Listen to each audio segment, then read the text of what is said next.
Lecture du livre des Actes des Apôtres. En ces jours-là, Paul et Barnabé poursuivirent leur voyage au-delà de Pergé et arrivèrent à Antioche de Pisidie. Le jour du sabbat, ils entrèrent à la synagogue et prirent place. Une fois l'assemblée dispersée, beaucoup de Juifs et de convertis qui adorent le Dieu unique les suivirent. Paul et Barnabé, parlant avec eux, les encourageaient à rester attachés à la grâce de Dieu. Le sabbat suivant, presque toute la ville se rassembla pour entendre la parole du Seigneur. Quand les Juifs virent les foules, ils s'enflammèrent de jalousie. Ils contredisaient les paroles de Paul et l'injuriaient. Paul et Barnabé leur déclarèrent avec assurance : « C'est à vous d'abord qu'il était nécessaire d'adresser la parole de Dieu, puisque vous la rejetez, et que vous-même ne vous jugez pas digne de la vie éternelle. Eh bien, nous nous tournons vers les nations païennes. C'est le commandement que le Seigneur nous a donné. J'ai fait de toi la lumière des nations, pour que, grâce à toi, le salut parvienne jusqu'aux extrémités de la terre. » En entendant cela, les païens étaient dans la joie et rendaient gloire à la parole du Seigneur. Tous ceux qui étaient destinés à la vie éternelle devinrent croyants. Ainsi la parole du Seigneur se répandait dans toute la région. Mais les Juifs provoquèrent l'agitation parmi les femmes de qualité adorant Dieu et parmi les notables de la cité. Ils se mirent à poursuivre Paul et Barnabé et les expulsèrent de leur territoire. Ceux-ci secouèrent contre eux la poussière de leurs pieds et se rendirent à Iconium, tandis que les disciples étaient remplis de joie et d'Esprit Saint.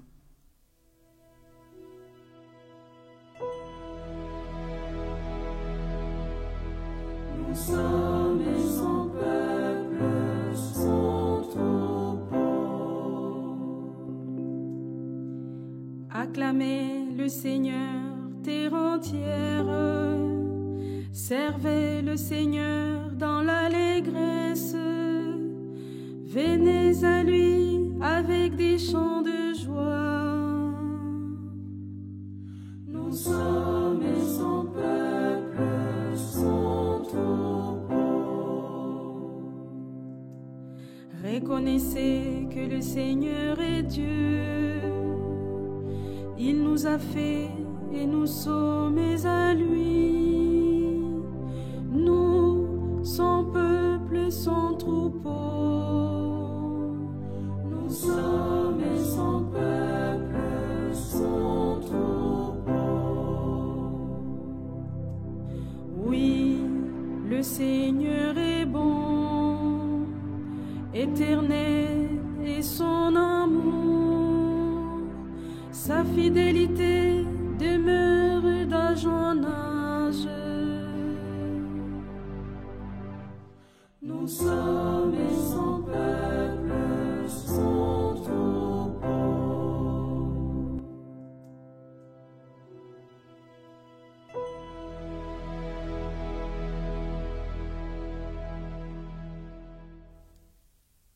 Lecture de l'Apocalypse de Saint Jean.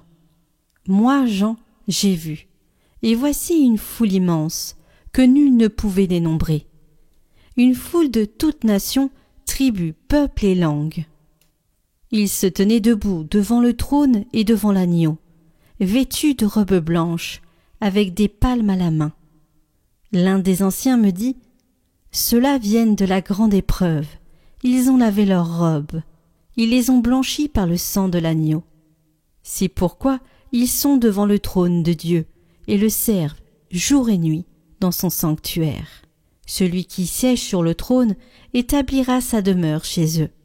Ils n'auront plus faim, ils n'auront plus soif, ni le soleil ni la chaleur ne les accablera, puisque l'agneau qui se tient au milieu du trône sera leur pasteur pour les conduire aux sources des eaux de la vie, et Dieu essuiera toutes les larmes de leurs yeux.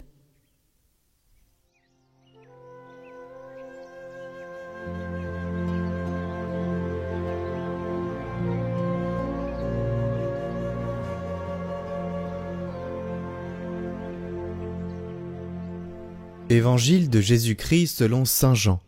En ce temps-là, Jésus déclara « Mes brebis écoutent ma voix. Moi, je les connais et elles me suivent. Je leur donne la vie éternelle, jamais elles ne périront, et personne ne les arrachera de ma main. Mon Père qui me les a donnés est plus grand que tout, et personne ne peut les arracher de la main du Père. Le Père et moi, nous sommes un. »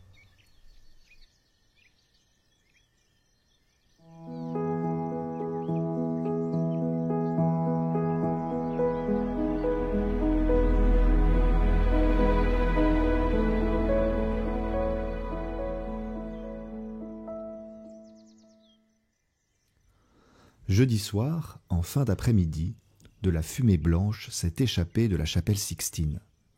Un nouveau pape venait d'être élu, et la nouvelle s'est répandue comme une traînée de poudre. Dans la ville de Rome, d'abord, des milliers de personnes se sont précipitées pour rejoindre la place Saint-Pierre. Mais la nouvelle a fait le tour du monde, bien au-delà de la ville. Les cloches des églises du monde entier ont annoncé la nouvelle. Et ce sont des millions de personnes qui ont rejoint un poste de radio, de télévision ou un direct sur Internet. Dans mon couvent de Marseille, nous avons sonné la cloche et presque toute la communauté a accouru devant la télévision. Même les novices, à qui la télé est habituellement défendue pour ne pas les divertir de leur discernement vocationnel, même les novices étaient là devant l'écran. Tous, nous voulions connaître l'identité du nouveau pape, bien sûr, mais aussi voir son visage, découvrir son nom et entendre sa voix. Parce que nous sommes catholiques, nous voulions entendre la voix du nouveau pape. Parce que nous faisons partie de ce grand troupeau qu'est l'Église, nous désirions découvrir notre nouveau pasteur et recevoir de lui un premier message. Que va-t-il nous dire? Quels seront ses premiers mots? Un peu excité par l'attente du conclave, un peu ému par la solennité du moment, nous étions suspendus aux lèvres du nouveau pape Léon XIV. Et nous l'avons écouté de tout notre cœur. Nous avons interrompu nos tâches quotidiennes. Nous avons quitté nos travaux. Au couvent, nous avons décalé les vêpres et le dîner pour pouvoir écouter la voix de notre nouveau pasteur. Nous avons entendu son appel à la paix, sa filiation augustinienne, son petit mot pour son ancien diocèse au Pérou, son invitation au dialogue et à l'unité pour construire des ponts à la suite du Christ. Nous l'avons entendu, nous l'avons écouté, et ces mots nous ont touchés, et nous l'avons immédiatement et joyeusement reçu comme notre nouveau pasteur. Nous avons entendu sa voix, et nous voulons suivre le Christ derrière lui. Grâce aux moyens de communication modernes, cet Habemus Papam fut un véritable moment de communion pour toute l'Église, à l'écoute de son nouveau pasteur. Eh bien, je pense que c'est précisément cette joie-là que l'Évangile d'aujourd'hui nous invite à cultiver. C'est une telle écoute, une écoute fervente, bienveillante et aimante que Jésus nous invite ainsi à adopter. Car admettons-le, notre écoute est rarement d'une telle qualité. Il nous arrive de n'écouter la parole de Dieu que d'une oreille, de ne pas avoir vraiment reçu la parole de Dieu pour ce qu'elle est, de ne penser à Jésus qu'avec un cœur distrait, d'être préoccupé par 1000 autres soucis, d'écouter l'Évangile, mais de ne pas entendre la voix du Christ qui parle à ce moment-là. Si la ferveur et l'enthousiasme ne se commandent pas, mais se reçoivent plutôt comme une grâce, il me semble donc que nous pouvons tirer de notre écoute de l'Habemus Papam 3 petits axes d'effort pour notre écoute de la parole de Dieu. D'abord, s'arrêter, prendre le temps, couper avec le rythme quotidien. De même que beaucoup d'entre nous ont arrêté leurs activités quotidiennes pour écouter les premiers mots du pape, de même, nous pouvons prendre l'habitude de nous couper de notre rythme quotidien pour écouter la parole de Dieu. Il faut se mettre un peu en retrait de nos activités quotidiennes, non pas pour se mettre devant sa télévision, bien sûr, mais pour se placer devant la parole de Dieu, c'est-à-dire devant sa Bible, et prendre le temps de la lire. Deuxième effort, méditer, s'imprégner. De même que nous avons écouté avec beaucoup d'attention les mots du pape, nous les avons analysées pour comprendre ses intentions profondes, pour essayer de discerner le sens qu'il veut donner à son pontificat. De même, nous pouvons prendre le temps de ruminer la parole de Dieu, pour en saisir les résonances profondes, pour les confronter à notre vie, pour voir ce que Dieu veut nous dire à travers ces mots. Troisième effort, partager la joie. De même, encore, que nous avons tous commenté le nom du pape, ses vœux, ses premiers mots, sa bénédiction et même sa tenue, et ces discussions nous ont réjouis. De même, nous pourrions peut-être partager aussi, et plus souvent, la bonne nouvelle de la parole de Dieu avec nos proches. C'est-à-dire prendre le temps de parler avec eux de l'Évangile, de sa signification profonde, de ses aspects plus secondaires, bref, d'en faire davantage le sujet de nos discussions et de nos partages. Et ainsi, en prenant le temps de nous arrêter pour écouter vraiment la parole de Dieu, puis pour la partager avec nos proches, nous pouvons être certains que rien ni personne ne pourra nous arracher des mains du Seigneur. Oui, c'est ce que nous promet l'Évangile de ce jour. Nous pouvons être certains qu'avec le Seigneur, avec le Père, avec toute l'Église, ainsi nous ne ferons qu'un.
Seigneur, votre action de grâce, de la détresse, il vous a tiré du lieu de la mort, du fond des enfers, par son Fils, il vous a sauvé.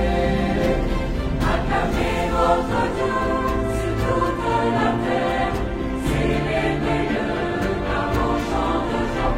Acclamez votre Dieu, il est la lumière, éternel est son amour.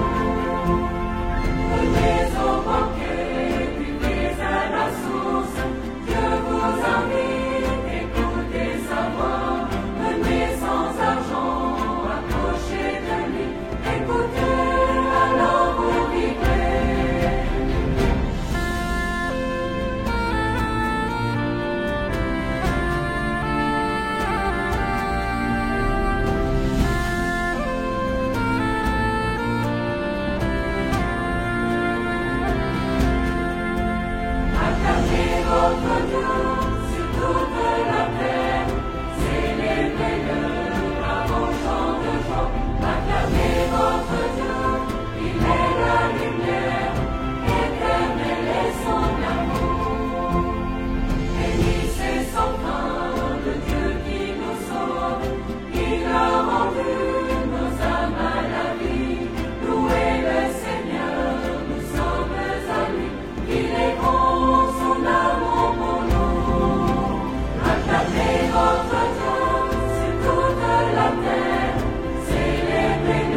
Prions pour toutes les intentions déposées en commentaire cette semaine.